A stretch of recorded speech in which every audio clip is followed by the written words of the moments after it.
Opa, professor Felipe Fontoura por aqui falando com vocês do mini curso de como aprender a programar do zero.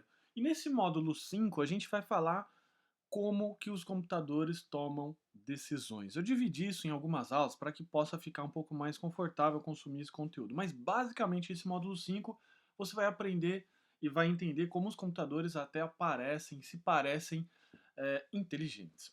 Vamos lá.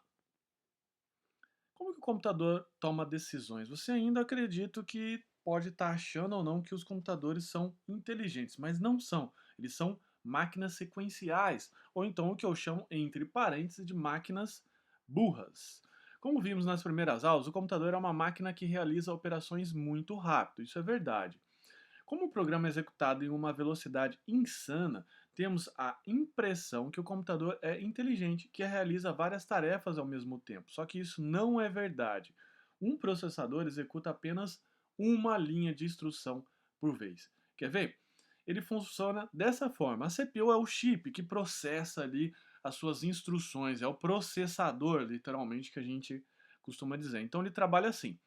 Ele vai executando instruções e vai empilhando isso, né, numa linha de instruções executadas, ordem por ordem, cada uma de uma vez.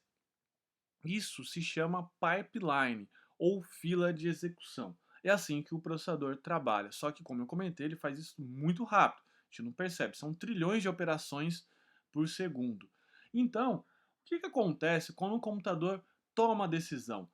Quando ele toma uma decisão, ele desvia o fluxo de execução da fila ou do pipeline. Quer ver? Eu vou explicar com esse desenho agora. Então, vamos lá. Eu tenho então a minha CPU. Ela vai executando o pipeline, a fila, né? A fila de execução. Ou a pilha, dependendo como você quiser chamar. Olha só, ele verificou que aqui ele tem um desvio.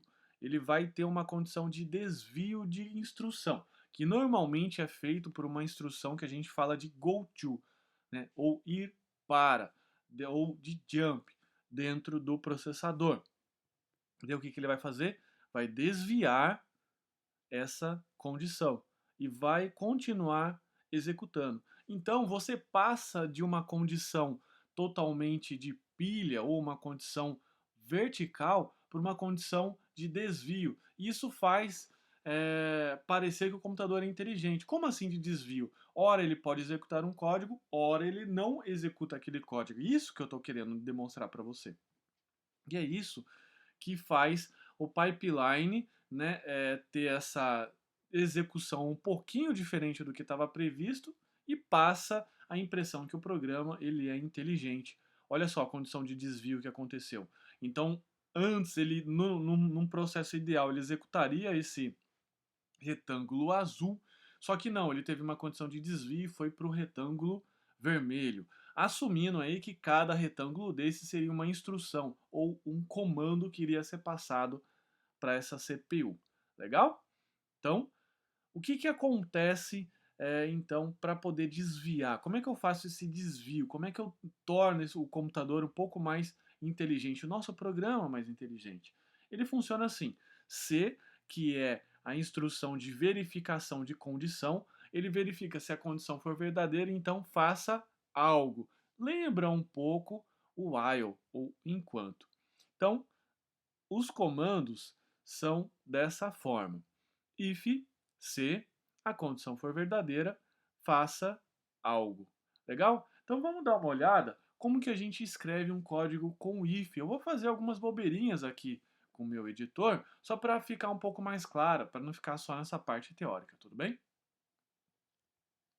Estou aqui então com o meu editor aberto, você já sabe qual que é o processo, já sabe porque eu já expliquei nas outras aulas. Coloca aqui script, não estou nem mais sabendo escrever script, que vergonha. Salvei, vou salvar aqui, if.html, coloquei, o meu ficou azulzinho, e vou pegar o if documentos e vou arrastar para o meu Google Chrome. If. Tá lá. Então eu executei, claro, meu programa está vazio e não fez nada. Então, como eu comentei ali no slide, como é que funciona? Você faz if, a condição for verdadeira, a gente faz com esses dois iguais, e eu coloco aqui essas chaves. Essas chaves significa para o programa, ou no caso para o JavaScript, para quem lê essa linguagem de programação, que eu quero executar alguma coisa dentro deste contexto, dentro deste bloco. Ok? Então vou colocar duas variáveis aqui para que essa condição fique um pouco mais palpável. Var x igual a 1, olha o x de novo aí, hein? Eu falo e faço. Y igual a 1. Então eu vou perguntar para o computador, x é igual a y? Se for, eu vou emitir um alerta. Alerta vermelho. Ok? Então vamos lá. X igual a 1, você sabe agora, pela lógica aqui, que 1 é igual a 1 e x é igual a y, então eu tenho que exibir este comando, alerta vermelho. Vim aqui, olha lá, alerta vermelho.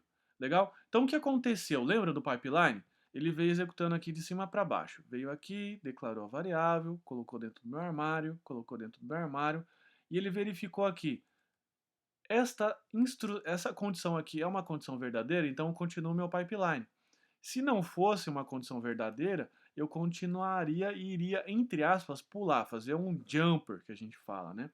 Um jump em inglês é pular dentro do processador. Para ficar mais claro isso, vou colocar esse alert aqui e vou escrever assim, ó, fim do programa. Você não precisa fazer isso num programa normal, é só para ilustrar o pipeline. Então eu vou colocar aqui, dar o reload, alerta vermelho, fim do programa. Beleza? Agora eu vou vir aqui e vou colocar 2. Claro que você sabe que isso não vai executar, mas a gente vai demonstrar aí o pipeline em execução. Vim aqui, fim do programa. Ou seja, ele passou por aqui, verificou que essa condição não é uma condição verdadeira, porque um é diferente de 2, um é diferente do outro, um não é igual a 2, então ele não executou esse bloco. Consequentemente, ele desviou a minha execução para o próximo comando, que era o quê? Um alerta de fim do programa. Bacana? Então, basicamente, é assim que acontece o if. Nas próximas aulas, a gente vai estudar melhor esses operadores lógicos aqui de comparação para que a gente possa verificar mais possibilidades de como fazer o if. Bacana? E na terceira aula de if, a gente vai verificar como que a gente consegue executar um bloco de então, que a gente fala, ou o else em inglês. Vamos voltar para o slide que eu já estou adiantando demais aqui, eu e a minha língua grande. Vamos lá. Então, os próximos passos. Nessa aula a gente viu como o computador toma decisões. Claro, de uma forma bem introdutória ainda, porque a gente está, aliás, num mini curso. Se você quiser verificar mais profundamente, no curso oficial do Programar do Zero, programardozero.com.br/curso, você consegue verificar mais detalhes. Mas dentro do joguinho, eu vou abrir o código de novo só para ilustrar algumas coisas para você. Você vai verificar como eu faço essa inteligência artificial. Dentro do programinha do jogo, a gente faz a inteligência artificial só com if, acredite ou não. Parece até que alguém está jogando do outro lado, né? E dependendo do jeito que você fizer essa inteligência artificial, você nunca consegue ganhar dela. Foi por isso que eu comentei que eu programei ali uma sacanagem, no bom sentido, para burlar ali aquela inteligência artificial que está um pouco lerdinha. Vou abrir o código aqui para você ver junto comigo. Então, aqui no código que a gente faz no curso oficial, eu tenho vários ifs aqui.